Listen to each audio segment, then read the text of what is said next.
Spahn Ranch was the main area that the Manson family lived in before their eventual dissolve after the Tate LaBianca trial. It was located in Chatsworth, California. Before their use of it, though, it had multiple uses such as a ranch, a dairy farm, and for a short time was a movie set for various Western films and TV shows.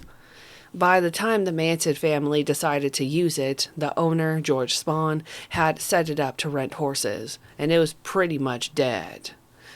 Because George Spahn was elderly and blind, he had multiple hired hands to help out on the property. One of the main reasons that Charlie and the Manson family were allowed to stay at the ranch was because they would help out with the place, though they weren't perfect. Even still, in books from Paul Watkins and Squeaky Fromies, for example, they talked about shoveling manure, cooking for Spahn, and working on some of the structures.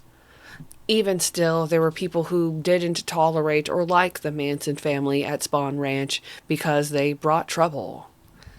Susan Atkins claims in her book that she was the one that helped find the place for the family to move into. In Bugliosi's book, Helter Skelter, he states that the Manson women would engage in intercourse with George Spahn, though Squeaky Fromy refutes this in her book.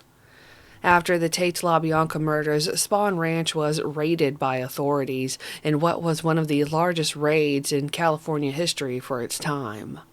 Ironically, those arrested were actually released due to an error in the warrant issued. The ranch would also be the place that Shorty Shea would be murdered and his remains were buried until they were found in December of 1977.